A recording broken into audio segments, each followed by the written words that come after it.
So in the past 48 hours, we just got a plethora of news from a court completely striking down Trump's tariffs to then not even 24 hours later, another appeals court saying that no, they're going to put a freeze on the tariffs. And then on top of that, we also just got the revised quarter over quarter GDP numbers, which actually came in fairly good.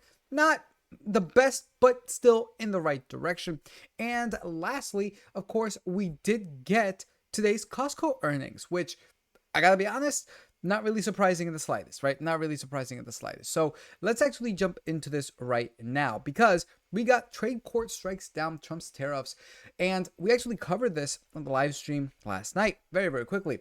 A federal trade court has struck down the reciprocal tariffs that President Trump imposed on what he called Liberation Day, putting an immediate stop to the collection of sweeping set of levies that the president imposed. A three-judge panel on the U.S. Court International Trade ruled that Trump exceeded presidential authority on April 2nd tariffs placed on more than 180 countries and territories. The Constitution assigns Congress the exclusive power to lay and collect taxes, duties, imposts, and excises, and to regulate commerce with foreign nations. The court wrote in the granting summary judgment to a set of plaintiffs on the case. Now, when I actually read this, I realized I'm like, this is clearly wrong. Now, yes, the Constitution does say this. However, Congress delegated the power of tariffs, or at least a large power of tariffs, to the president a while ago. And by I mean a while ago, I mean in the 1900s, like 1970s. So this is not anything new. In fact, I decided to ask Grok this question. Does the president have authority over tariffs? Yes, the US president has authority over tariffs primarily through powers delegated by Congress. Under the U.S. Constitution, Congress holds the primary authority to impose tariffs and regulate foreign commerce. Article 1, Section 8. Perfect. However, big however, Congress has passed laws granting the president significant discretion to adjust tariffs under specific circumstances. Key examples include the Trade Act of 1974 allows the president to impose tariffs or trade restrictions for national security reasons, Section 232, or to address unfair trade practices. That's exactly what Trump's claim as to all these tariffs were. Trade imbalances with other countries. Trade Expansion Act of 1962 permits the president to adjust tariffs to protect domestic industries from serious injuries caused by imports. Now, that's a very, very vague language because you could easily just say, protect industries. Hey, our industries are clearly being sent away. We got to protect our industry here. We got to impose tariffs. There we go. And lastly, the International Emergency Economic Powers Act grants the president authority to impose tariffs during a declared national emergency. And with the U.S. debt rising up to $37 trillion and having a massive trade deficit with a lot of these countries, you could say that's also an emergency. So I see how all 3 points here have actually hit Trump's statement as to why he's imposing tariffs. Now, there is a caveat down here, though, but again, the caveat isn't neither here nor there. Courts can also review tariff decisions if challenged. If challenged. This was not challenged. Nothing here was challenged. No one brought it up. But they often defer to the executive branch on matters of national security or trade policy. So while the president's authority is broad, it's not absolute and exists within a framework of congressional delegation. We already know Congress already delegated it, and judicial oversight. Okay, great. The courts can oversee it. However, at the end of the day, they do not have the power to say, you can't do this. Only Congress can, which is very interesting that the courts are doing this, because if Trump didn't have the power to do this, then Senator Rand Paul shouldn't have had to propose a bill limiting the president's power over tariffs. In fact, we got it right here. Yes, Senator Rand Paul has introduced and supported efforts to limit the president's power to impose tariffs, particularly regarding President Trump's use of emergency powers to do so. In fact, the legislation proposed No Taxation Without Representation Act of 2025, which requires congressional approval before the president can impose new import taxes, tariffs. So I have no idea why the court has decided to become, let's face it, rogue and be like, no, you can't do this. It's not up to your discretion. It is solely for Congress. Okay, Senator Rand Paul, I clearly don't support his efforts. I think Trump should do these tariffs. However, It is in the right for Congress to act, not the courts. And not even 24 hours later, we got a federal appeals court issue stay on Trump's tariffs ruling. The U.S. Court of Appeals for the Federal Circuit on Thursday issued an administrative stay blocking a ruling from a lower court on Wednesday. By the way, I love how this was done because in this article, it clearly says a federal trade court, making it seem like they actually have authority. However, we actually got here that this is a lower court. The Federal Trades Court is actually a lower court as opposed to the appeals court. So it was very, very weird wordplay, or I guess manipulative wordplay based off of this article, thinking that this trade court was federal and had power to do this, when in reality, they really didn't.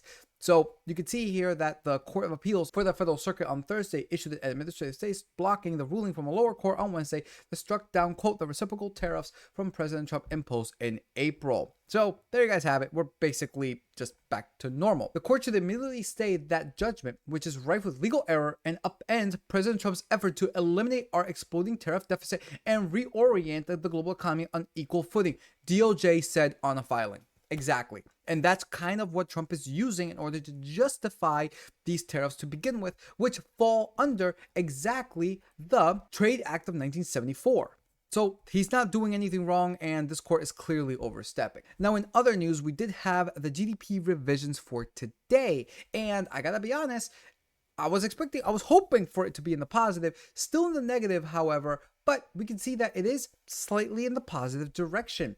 We can see that the prior one was 2.4 in the positive, and we can see here that the prior Q1 quarter-over-quarter GDP was 2.4 in the positive, and we all know that when we got the Q1 GDP, it came in at negative 0.3, mainly because of all the imports that all these companies were doing, trying to get ahead of the whole tariff situation. It came in at negative 0.3. And it just got revised a little bit upwards, closer to 0, to now negative 0.2. So it's not in the positive, but it is heading in the positive direction, which is really good to see nonetheless. So with all of that said, markets today were honestly just flat in general. After Nvidia earnings, things just kind of died down a little bit here and there. I think definitely the whole tariff thing definitely just put everything up in the uncertainty category more than what it already was.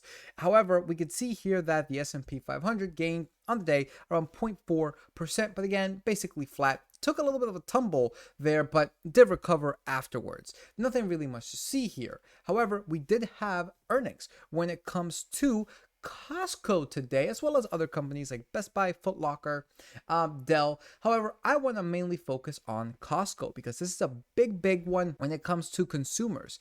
And we actually got a fairly decent amount of articles here because we got Costco outpaces Walmart and Target again in the US. Costco's wholesale corporation gained slightly in post-market trading on Thursday after disclosing its fiscal Q3 earnings report. Total sales were 8% to $61.96 billion in fiscal Q3 for a quarter that is believed to have benefited from some tariff-related stocking up in household products by consumers. Okay, comparable sales were up 5.7%. During the quarter, the big box retailer said comparable sales were 6.6 higher in the US, rose 2.9 in Canada, and were 3.2 higher in international markets. E-commerce sales rose 14.8% during the quarter after backing out gas prices and FX swings. Comparable sales were up 7.9% in the US and were 8.1% higher overall. One of the most important pullouts from the retail's earnings report is that it continues to nab market shares from retail's peers, including Walmart and Target, on both comparable store basis and with its commerce business. Very, very nice to see. Now, actually, guys, I did make a video a few weeks ago when Costco fell sub $900, and I got a lot of flack from people saying that Costco is going away, like it doesn't have the means to grow this much anymore or something along those lines. I did do a discounted free cash flow on it, but it just surprised me that so many people, man, when news is bad, just people just tend to find negativity in everything. And I was just like, sub 900, I bought, right? I absolutely bought. So glad to see that it's actually taking more market share from Walmart and Target, which we know Target has been falling off a cliff recently. But we actually got some really good numbers here. Let's take a look at this. Costco GAAP EPS of $4.28. beats by 5 cents. Revenue of 63.2 billion beats by 100 million. This revenue increase is up 8% year over year. And if we take a look at the comparable sales for the third quarter, we can see that on the US 12-week adjusted 7.9, Canada 7.8, other international 8.5, and total company 8%. So yeah, basically what we just read in that article. Nonetheless though, still wanted to show you guys just so that way y'all could see. However, after market, it actually has not done too hot. It is back over $1,000 from that low of sub 900, but aftermarket it did fall around 0.38%, and just throughout the day it fell around 0.43%. If we take a look at this graph, we can see that on the 1 year they are up 25.07%. On the year to date, they're up 10.09%. And what I mean by sub $900, guys, this has happened March 13th of 2025, and it came close again on April 8th, right after Liberation Day. April 8th, it came down to $908. So yeah, you did have this opportunity to buy this company sub $900, and hopefully you guys took advantage of that, because I certainly did. 52-week range of $788.20 to $1,078.24 with a forward PE of 56.03. So with that, let's actually jump into the spreadsheet. Now, I'm not going to give you guys my overall grade, because y'all know exactly what my overall grade would be with this company. In fact, I'll put it up right here, right now, just so that way y'all can see. I really just want to go over this, and then let's go over the discounted free cash flow, because yeah, it's Costco. I like it. It's a great company. So done with that, right? I mainly just want to take a look at what price you would pay for this company to begin with. So we got the ticker for COST, market cap of $447.6 billion, current price of $1,008. We already went through most of this. Current PE of 58.89. I love it because the forward PE isn't far from this.